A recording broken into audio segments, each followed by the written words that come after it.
Motilal Oswal financial services के साथ जी business लेकर आया है आपके लिए एक खास इन्वेस्टर कार्निवल, जो आज हम ब्यावर राजस्थान में ऋषभ सिक्योरिटीज के साथ मना रहे हैं। और यहाँ पर हम कर रहे हैं एक बड़ी बेहतरीन चर्चा, और ये चर्चा होगी हमारे एक्सपर्ट्स के दमदार पैनल के साथ, और उनका परिचय मैं आपके साथ करवा दूं।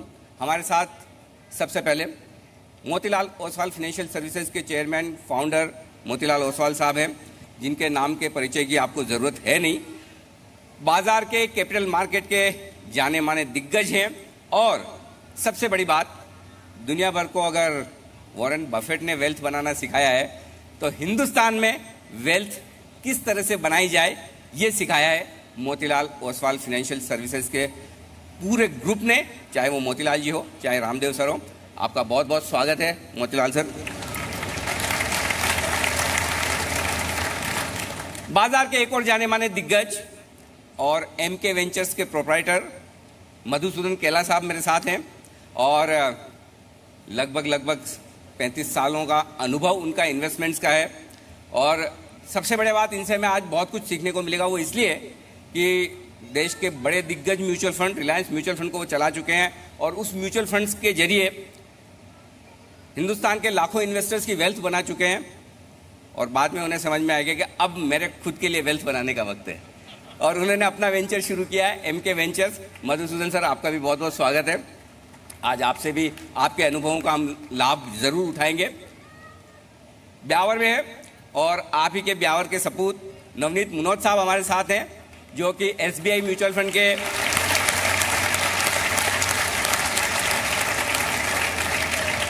देखिए, ये इसे कहते हैं blood is thicker than water. देखिए, नवनीत जी के नाम पर सबसे ज्यादा तालियां बज रही है, इसलिए नवनीत जी एसबीआई म्यूचुअल फंड के एग्जीक्यूटिव डायरेक्टर हैं, सीआईओ हैं। और सबसे बड़ी बात, आप लोग सही से अंदाजे भी नहीं लगा पाएंगे, चाहे तो मैं आपको 1 घंटे का वक्त देता हूं, बताइएगा। इस वक्त नवनीत जी 2,85,000 करोड़ रुपए मैनेज करते हैं। 2,85,000 करोड़, जी हाँ।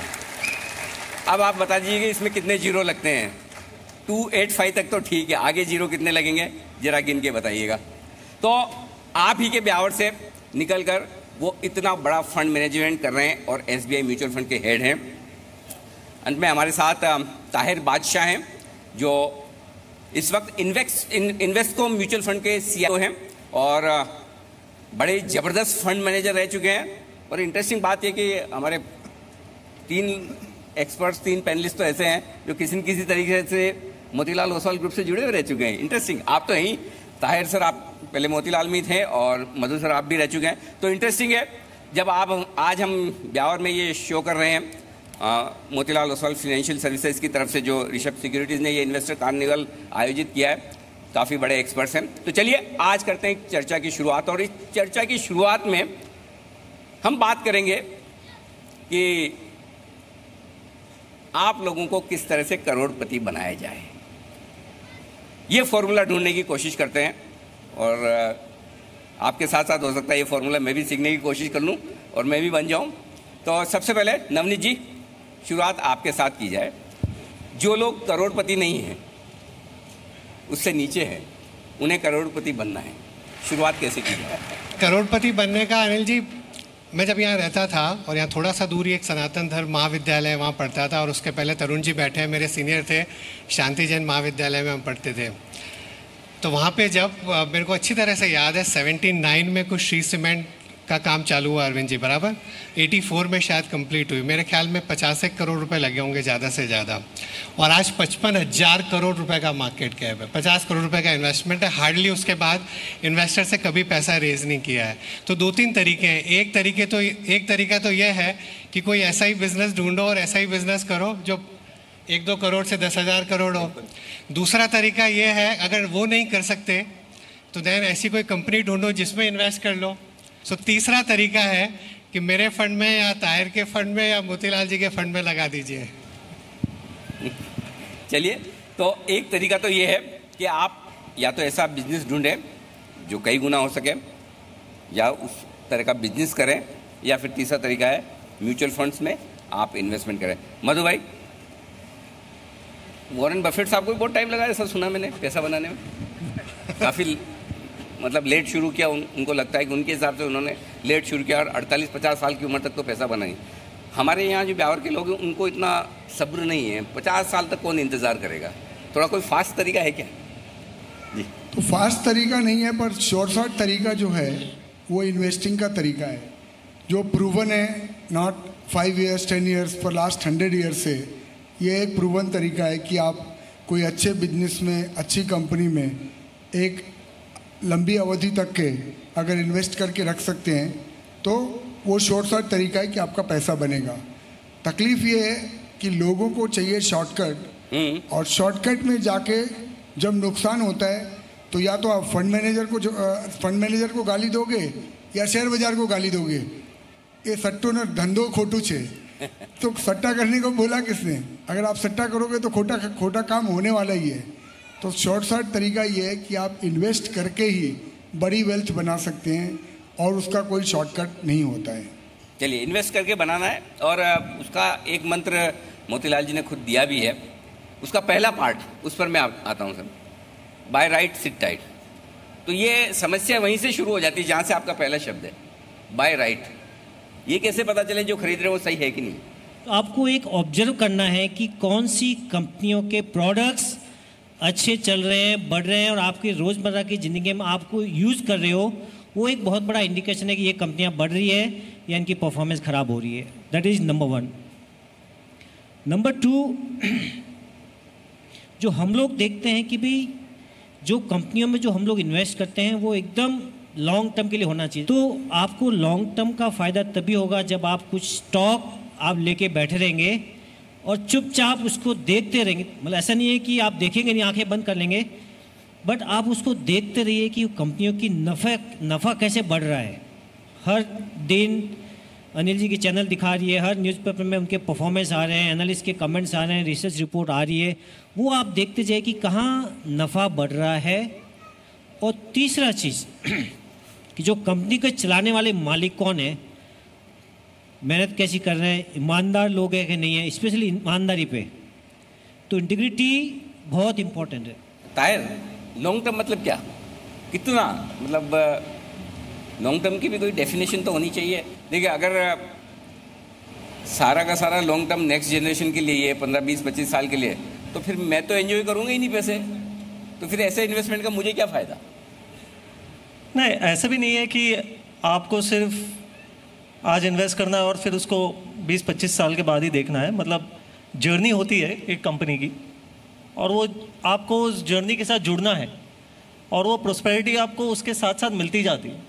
मतलब सर, एक प्रॉब्लम है, और वो ये कि देखिए, बहुत सारे पैसे हो जाएं पहले थोड़े, और उसके बाद इन्वेस्टमेंट शुरू करें तो ठीक है कि भाई पैसे बहुत है, लेकिन पहले पैसे ही थोड़े से हैं और उसमें इन्वेस्टमेंट में टाइम लगाएंगे बहुत सारा, तो ज़्यादा बनेंगे कैसे? तो पहले ऐसा नहीं करें कि थोड़ा दिन ट्रेडिंग वेडिंग कर लें और अच्छे पैसे बन जाएं थोड़े, फिर उनसे इन्वेस्टमेंट शुरू कर लें, वो कैसा रहेगा?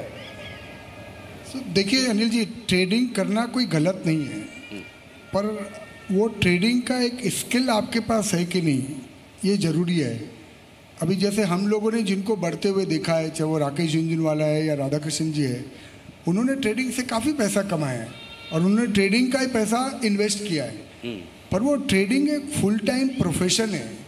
आप इसको पार्ट टाइम या ऐसे नहीं बोल सकते हो कि बम्बई से कोई टिप आएगी, राइट टाइम पे कोई बोल देगा लेने के लिए और राइट टाइम पे कोई बोल देगा बेचने के लिए, और मैं कैजुअली अपना धंधा भी करता रहूं और मैं स्टॉक मार्केट में ट्रेडिंग भी करता रहूं। ये नहीं होता है।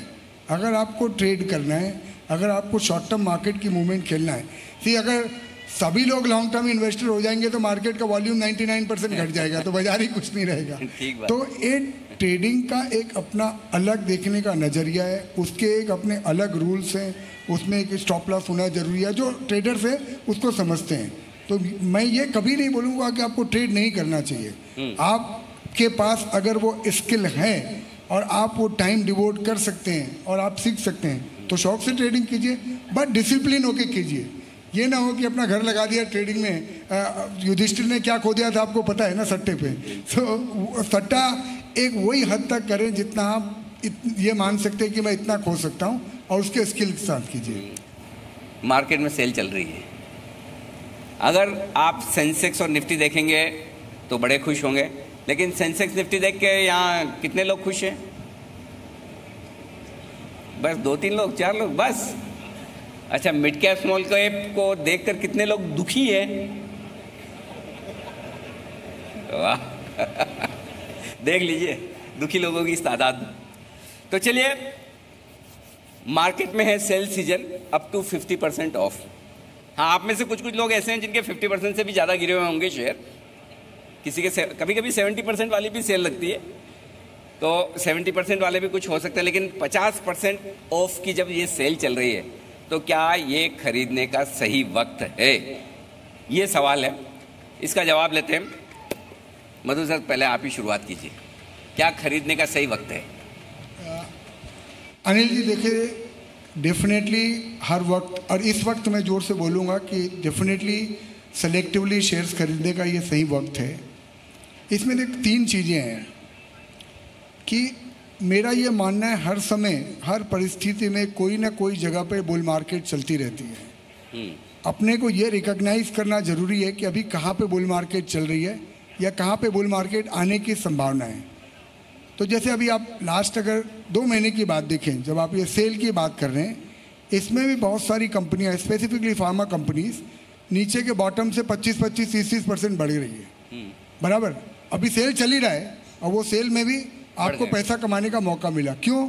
कि जो हर परिस्थिति है, आज मैं पॉलिटिकल इनस्टेबिलिटी बोलूँ, क्रूड का भाव बोलूँ, ट्रेड वॉर बोलूँ, ये सबको मिला के अल्टीमेटली करेंसी में इम्पैक्ट हो रहा है और करेंसी डिप्रिशिएट हो रही है।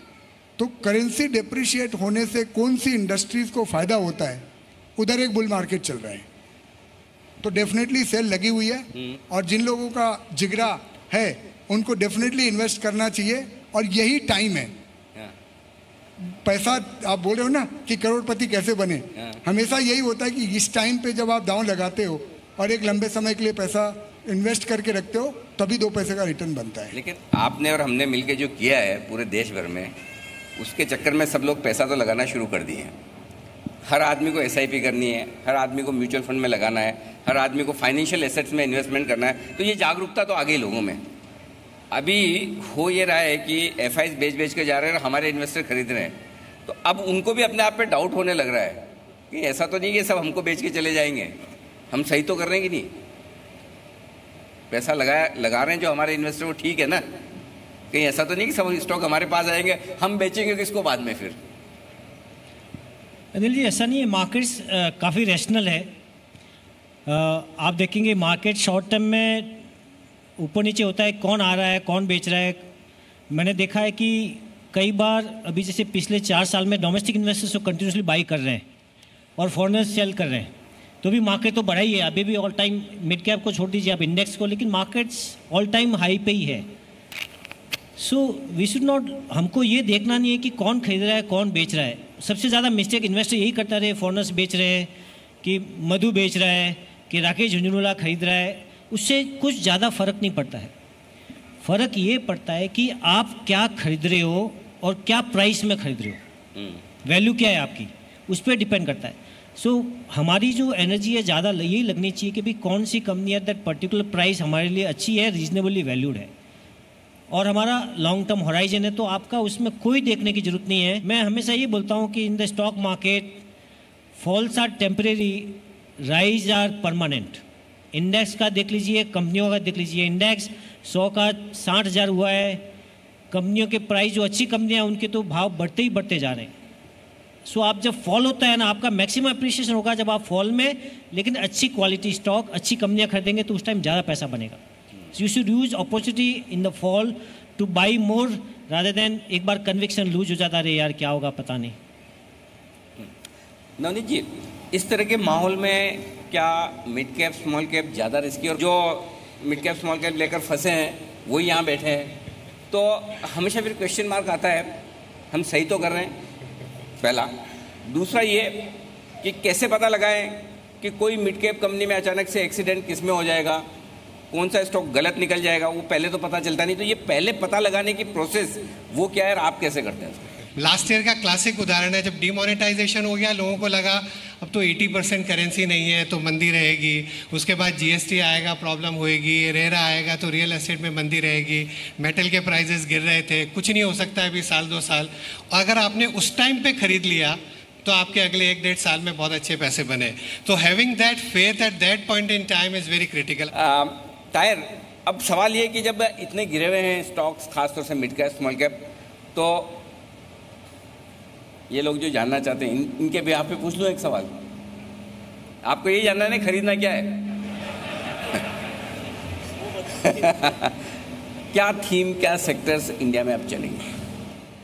नहीं, आई थिंक जैसे मैं सुन रहा हूँ बातचीत, तो मुझे लगता है कि एक लेवल पे जो मिड एंड स्मॉल कैप की जो इन्वेस्टमेंट है, हालांकि उसमें अट्रैक्शन ज़्यादा रहता है, उसमें रिटर्न की संभावना भी ज़्यादा रहती है, लेकिन आई थिंक कि mid and small cap investing का एक तरीका होता है, एक डिसिप्लिन, एक प्रोसेस की इंपॉर्टेंस है। लार्ज कैप में भी चाहिए, लेकिन मिड एंड स्मॉल कैप में और भी ज़्यादा चाहिए, क्योंकि उसमें जुड़ी हुई रिस्क भी ज़्यादा रहती है। तो एक लेवल पे आप जैसे इन्वेस्टर्स के लिए ज़रूरी है कि मिड एंड स्मॉल कैप का इन्वेस्टिंग आप प्रोफेशनल्स या प्रोफेशनल तरीके रूट से कीजिए, इन द सेंस के किसी अच्छे म्यूचुअल फंड मिड कैप या मिड एंड स्मॉल कैप या स्मॉल कैप फंड में इन्वेस्ट करिए। मतलब सर एक चीज़ है कि आजकल सब लोग एक ही चीज़ बोलते हैं कि भाई अब 1 साल तो पैसा बनेगा नहीं आपका, क्योंकि अगले साल इलेक्शन होना है, इलेक्शन के पहले तो तेज़ी होगी नहीं। क्या ऐसा सोचना ठीक है? बिल्कुल भी ठीक नहीं है। तो फिर गांव जाएंगे, काशी विश्वनाथ जाएंगे, यहाँ पैसा नहीं बनने वाला है। तो ऐसा मुझे बिल्कुल नहीं लगता है। जैसे मैंने आपको बोला ना, हर फ्लेवर का, हर सीज़न का कहीं ना कहीं बुल मार्केट चल रहा होता है। तो अगर किसी को ये कन्विक्शन है कि पॉलिटिकल अनसर्टेनिटी होने वाली है, मोदी जी नहीं आने वाले हैं, ट्रेड वॉर होने वाला है, तो आप जाके जो करेंसी डेप्रिशिएटिंग कंपनीज है, जहाँ जिसको डेफिनेटली उससे फ़ायदा होगा, वो कंपनीज ले लीजिए, आपका पैसा जरूर बनेगा। खराब न्यूज़ जो रोज़ आती है, जिसका हमारे पास कंट्रोल नहीं है।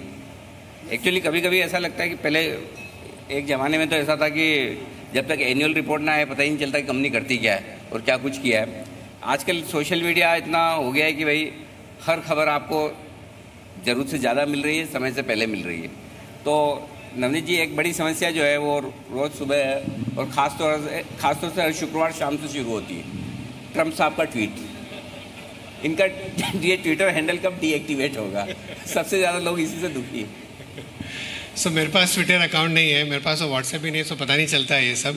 But you are absolutely right. Actually जितना ज़्यादा ओवरफ्लो ऑफ इंफॉर्मेशन हो गया है उसका भी एक नुकसान है, बिकॉज उससे ज़्यादा मार्केट्स में वॉलेटिलिटी बढ़ती है, बिकॉज आप हर न्यूज़ पर रिएक्ट करते हैं। और मधु ने इतनी अच्छी बात बोली कि जब न्यूज़ बहुत अच्छी है, अभी अगर आईआईपी 10% से बढ़ रहा है, अगर रिजल्ट्स बहुत अच्छे आ रहे हैं, पॉलिटिकल कोई बहुत अच्छी न्यूज़ आ रही है, बाहर से न्यूज़ अच्छी आ रही है, ऑयल प्राइस के नीचे गिर गए, तो डेफिनेटली मार्केट बहुत ऊपर है, वो सब कुछ प्राइस में है। और जब न्यूज़ ख़राब होती है तभी जो लेने की हिम्मत करते हैं, तभी पैसा बनता है। मोतीलाल जी, जो एक चीज़ आपने बोली कि आप ये मान के चलो कि जब भी आप कोई शेयर खरीदो 20-25% घटेगा, तो ब्यावर की 3 समस्याएं हैं। पहली तो ये है कि जब भी ये लेते ही शेयर घट जाता है तुरंत। देख लीजिए, वो एक अच्छा शकुन है। आपके लेने के बाद अगर शेयर का प्राइस गिरेगा, ये अच्छा शकुन समझ के आप थोड़ा और खरीदीजिए, हिम्मत रखिए और थोड़ा और खरीदीजिए। ये तालियों के माध्यम से है ना, इनका दर्द बाहर आ रहा है ये। तो पहली समस्या तो ये है।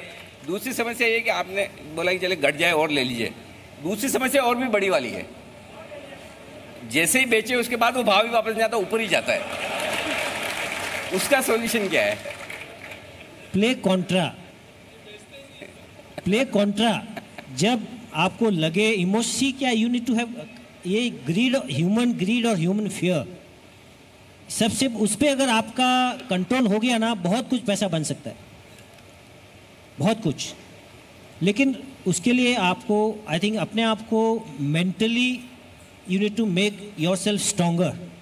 स्ट्रॉन्ग नर्व चाहिए। देखिए, इन्वेस्टिंग के लिए क्या आपको स्ट्रॉन्ग नर्व चाहिए, तभी जाके पैसा बनेगा। जो चीज़ इजी आती है उसकी कोई वैल्यू नहीं है, लेकिन जो चीज़ डिफ़िकल्ट है, बड़ी तपस्या करनी पड़ती है। देखिए, पैसा कमाने के लिए बहुत तपस्या करनी पड़ती है, ऐसा इजी चीज़ नहीं है। सो डोंट वरी, अगर आपका गिरे ना, आपको कॉन्फिडेंस है कि अच्छी कंपनी है, कोई बात नहीं। अच्छा, दूसरा बात, आप 10 स्टॉक खरीदेंगे ना, 1 या 2 आपको गलती होगी, ऐसा नहीं है कि 10 के 10 बढ़ेंगे या 10 के 10 गिरेंगे। सो आप जितना जल्दी इसको रियलाइज करें कि मेरी गलती हो गई है, not because of the price but company के फंडामेंटल अगर चेंज हो गए हो, आपको ट्रैक करना पड़ेगा या आपके एडवाइजरों को कंटिन्यूसली पुश करना पड़ेगा कि जहां आपको ये आर्ट आनी चाहिए कि मेरे को कौन सा चीज़ बेचना भी है, बेचना भी आना चाहिए। लेकिन कंपनी का अगर फंडामेंटल ख़राब हो गया हो, जैसे कई कंपनी जाके बहुत बड़ी एक्विजिशन कर लेती है, क्या नया एक्सपांशन कर लेती है, या कुछ न कुछ कैपिटल एलोकेशन ख़राब कर देती है, या मैनेजमेंट चेंज हो गया, तो ये सब चीज़ें आपको मॉनिटर करनी पड़ेगी। आपको लगता है कि नाउ ये कंपनी में बहुत सारी अनसर्टनिटीज होगी, तो डेफिनेटली आपको अपना होमवर्क करके उसको एग्जिट कर देना चाहिए। यहाँ के ट्रेडर की एक समस्या है, और वो समस्या है, उसका नाम है स्टॉप लॉस। हाँ, तो ये जब भी स्टॉप लॉस लगाते हैं सिस्टम में, तो पता नहीं या तो इनकी फ़ोटो साथ में जाती है या जन्म कुंडली साथ में जाती है, या पता नहीं क्या होता है, वो स्टॉप लॉस ट्रिगर हो जाता है हर बार जब भी लगाए। हर बार होता है ना? देखा, हाथ खड़ा करके बताइए किस किस का हुआ है। अच्छा, उसमें एक और बड़ी दिक्कत है, चलो स्टॉप लॉस ट्रिगर हो गया हो तो ठीक है, ट्रिगर होने के बाद जो टारगेट वाला भाव होता है वो भी आ जाता है, फिर जो दुख होता है उसका क्या करें? पहली बात तो हर ट्रेडर अपना स्टॉप लॉस नहीं रखता है, राइट। बहुत कम लोग रखते हैं। लेकिन अगर आपका स्टॉप लॉस हिट होता है तो मुझे लगता है कि आपको बिना इमोशन के डिसिप्लिन तरीके से हिट होने दीजिए, कोई प्रॉब्लम नहीं, बिकॉज वो डिसिप्लिन ही आपका पैसा बनाता है ट्रेडिंग में। सो पहली बात तो आपका 100% ऑफ द टाइम आपका स्टॉप लॉस होना चाहिए, और उसको इमोशन लेस। मैंने देखा है कि स्टॉप लॉस पहली बात तो लगाते नहीं, जो लगाते हैं ना फिर वो सिचुएशन देख के थोड़ा गड़बड़ा जाते हैं, अरे नहीं अभी मोदी जी ने ये कह दिया, आज ये ट्वीट आ गया, तो वो आप अपना स्टॉप लॉस पे आप डिसिप्लिन नहीं रखते और अपना आइडिया चेंज कर लेते हो। सक्सेसफुल ट्रेडर्स मैंने देखा है कम वॉट में वो अपना डिसिप्लिन फॉलो करते हैं 100%, भले आपका बार बार स्टॉप लॉस लगे, बिकॉज वो आपका इंश्योरेंस है। दूसरी बात, आपको ट्रेडिंग करके पैसा बनाना, एक मैं आपको टूल जो मैंने देखा जो काम करता है सक्सेसफुल ट्रेडर के साथ, कि आप अपना स्टॉप लॉस लगाइए, लेकिन अगर बाजार बढ़ता है ना, बढ़ते में आपका अपना स्टॉप लॉस भी बढ़ाते जाइए। जैसे आपने 300 में खरीदा और आपने स्टॉप लॉस 270 का लगाया, भाव 320 को गया ना, तो आप 290 स्टॉप लॉस कर दीजिए। तो भाव बढ़ते हुए आपका स्टॉप लॉस भी बढ़ाते जाइए, तो आपको उसमें फ़ायदा भी ज़्यादा होगा और नुकसान कम होगा। और फॉलिंग मार्केट में स्टॉप लॉस आप 100% डिसिप्लिन के साथ लगाएंगे ना, मैं बोलता हूँ बहुत अच्छी है, लेकिन आप डिसिप्लिन रखिए, स्टॉप लॉस लगाइए और लेकिन डिसिप्लिन रखिए। कम वोट में कई आपको कोई भी आके बोल दे, भगवान भी आपके बोल दे कि नहीं नहीं बेटा स्टॉप लॉस तो मत लगा, कल से बाजार बढ़ जाएगा। बिकॉज ये निफ्टी जो ऐसी चीज़ है ना, इसमें कोई किसी का इमोशन नहीं चलता है। मुझे लगता है भगवान भी, अगर एक कहावत है कि Nifty is one thing where even God cannot make money out of trading. तो आपने देखा किस तरह से आज के इन्वेस्टर कार्निवल में दर्शकों ने बढ़ चढ़कर भाग लिया, और हमारे चारों दमदार पैनलिस्ट ने आपके सारे सवालों के भी जवाब दिए। आपके मन में जो बाजार के डायरेक्शन को लेकर सवाल थे उसके जवाब आपको मिले, और किस तरह से आप फाइनेंशियल एसेट्स और इक्विटी मार्केट में पैसा लगाकर पैसा कमा सकते हैं, ये गुरु मंत्र भी आपको मिले। मोतीलाल ओसवाल जी, मधुसूदन केला जी, नवनीत मनोज साहब और साथ ही ताहिर बादशाह जी, आप सबका बहुत बहुत शुक्रिया जी बिजनेस के साथ और Motilal Oswal financial services, Rishabh securities के साथ इस इन्वेस्टर कार्निवल में आज हमारा साथ देने के लिए। इस खास शो में आज के लिए इतना ही, मुझे दीजिए इजाज़त, बने रहिए हमारे साथ जी बिजनेस पर। नमस्कार।